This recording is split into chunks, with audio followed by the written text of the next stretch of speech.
Bonsoir à tous. Et dans l'actualité ce soir, quel jouet sous les sapins la semaine prochaine? À J-5 avant Noël, nos journalistes sont allés mener l'enquête. La radio numérique est enfin disponible dans la région, avec pour conséquence une offre élargie, reportage pendant la matinale de RCF. Et puis, à quoi pourrait ressembler l'avenir de nos intérieurs? Le papier peint de demain est à découvrir au musée du papier peint à Rixheim. J-5 donc avant le réveillon de Noël et la course aux cadeaux bat son plein. Et si vous n'avez pas encore trouvé le jouet, nos journalistes Cécile Motz et Fanny Kuntz vous racontent ce qui fait fureur dans les cours de récré. C'est la dernière ligne droite avant Noël, alors si vous n'avez pas encore d'idées cadeaux, pas de panique, on est là pour vous aider avec Jean-Marie. Alors Jean-Marie, qu'est-ce qui marche cette année?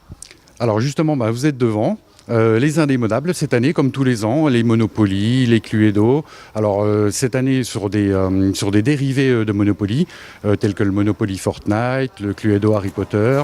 Donc toutes ces variantes de Monopoly font un carton aussi bien chez les jeunes, 4, 5, 6 ans, que chez les grands, chez les personnes âgées. Tout le monde joue au Monopoly et au Cluedo.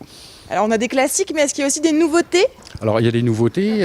Chez les filles, vous avez tout ce qui concerne la licorne et toutes les variantes de la licorne. Aujourd'hui, la licorne, vous la trouvez en peluche, vous la trouvez en slime, vous la trouvez en figurine, vous la trouvez en jeu de société. Ça, chez les filles, ça fait un carton. Et pour les garçons, il y a aussi quelque chose qui se dégage? Alors pour les garçons, on change de domaine, on part plutôt sur du multimédia et tout ce qui est connecté, les tablettes, les montres connectées de chez VTech et de chez Gulli. Et bien sûr, à la fois chez les garçons et chez les filles, les Lego, les Playmobil sont des jouets qu'on retrouve toujours sous le sapin, comme tous les ans.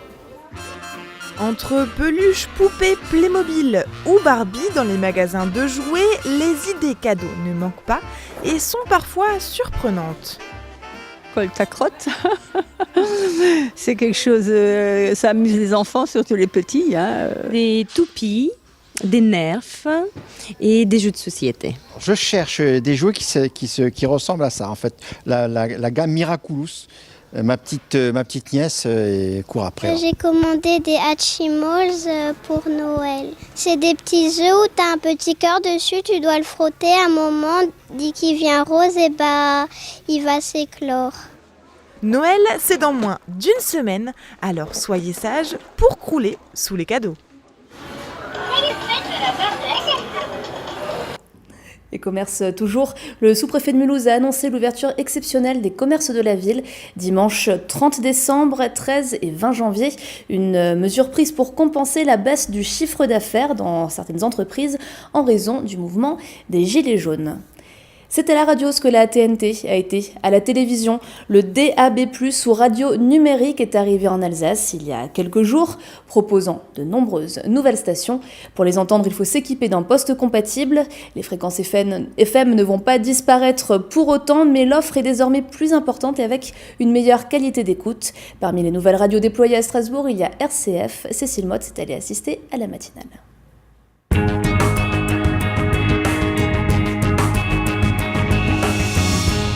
La météo de ce mardi 18 décembre en Alsace.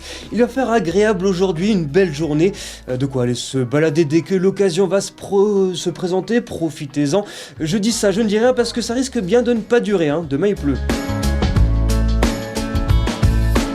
Grésillement à la radio, recherche de fréquences, tout va bientôt changer.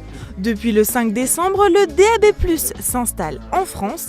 Après Lille, Marseille ou Paris, la radio hertzienne poursuit sa transition numérique à Strasbourg.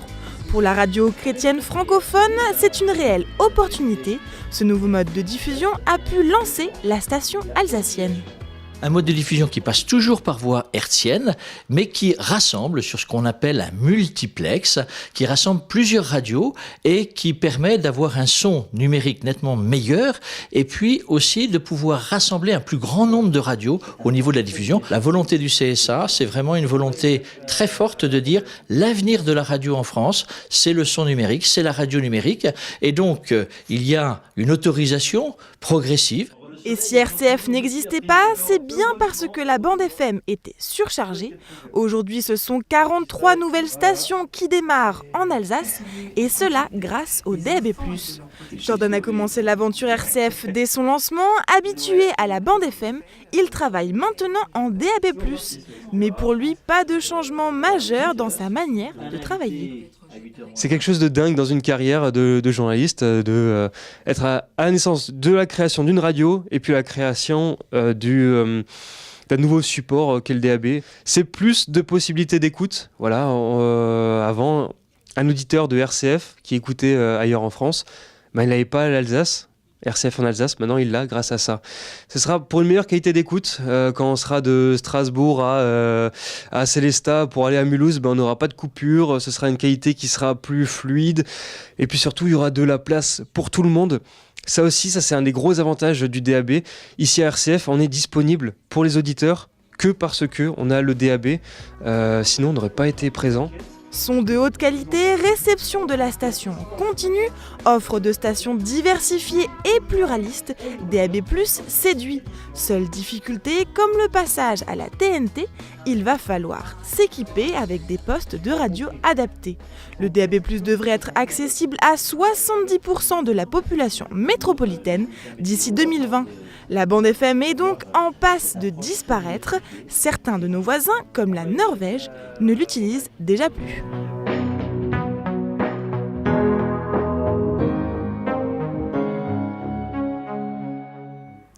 À quoi pourraient ressembler nos intérieurs d'ici quelques années? Une partie de la réponse se trouve au musée du papier peint à Rixheim, le seul en France et l'un des rares au monde à être spécialisé dans ce décor mural. Entre papier agrémenté de cristaux de Swarovski et papier peint imperméable, découverte de l'exposition Papier peint du futur avec Marine Zis. On le connaît assez épuré ou éventuellement agrémenté de motifs géométriques ou floraux, mais rarement sous cette forme. Dans cette exposition, le papier peint est en relief. Ruban brodé, fragments de roche, cristaux de Swarovski ou encore LED, il n'y a pas de limite. Le papier peint intéresse de nouveau les décorateurs, mais d'une manière totalement différente, dans le sens où on va choisir un motif fort et qu'on va mettre sur une plus petite surface. Et derrière nous, il y a le papier peint qui associe les strass et les LED. Donc là, on va mettre un lait qui est l'objet qui va ressortir dans la pièce. Et le reste de la pièce aura une couleur neutre. Mais donc le motif fort devient comme le papier peint est une sorte de bijou de la pièce, d'une certaine manière. Si les innovations permettent au papier peint de devenir des objets uniques en termes de design, elles permettent aussi d'améliorer la vie quotidienne. C'est le cas par exemple de ce lait effet marbre qui est anti-bruit. Celui-ci, moins esthétique, il peut être utilisé comme sous-couche, protège des ondes électromagnétiques. Encore plus étonnant, celui-là, associé à une colle spécifique, est conçu pour ralentir les effets d'un séisme. On a toujours ce terme générique de papier peint, mais on n'est plus forcément sur papier même de lin tissé. Là, nous sommes sur un papier de verre. C'est un papier extrêmement solide. À partir du moment où le produit se présente en rouleau, se colle sur le mur, donc on reste sur le principe du papier peint. Il faut voir que tous ces papiers peints sont en cours de développement. Ils arrivent sur le marché pour certains et d'autres sont en fin de développement et que le temps va trier. Il y a des options qu'il sera intéressant de développer et qui vont rencontrer le public et d'autres qui ne le rencontreront pas et qui disparaîtront assez rapidement. L'exposition Papier peint du futur est à retrouver au musée du papier peint à Rixheim jusqu'au mois de mars. Et on prend tout de suite la direction de Paris pour découvrir la nouvelle campagne de la Fondation Age. Aujourd'hui en France, 1,3 million de personnes sont dépendantes pour les gestes de la vie quotidienne. Alors pour sensibiliser le grand public à cette cause, la Fondation Age a lancé un site internet où 5 personnalités évoquent leur relation avec leurs aînés. Nora Bouriois.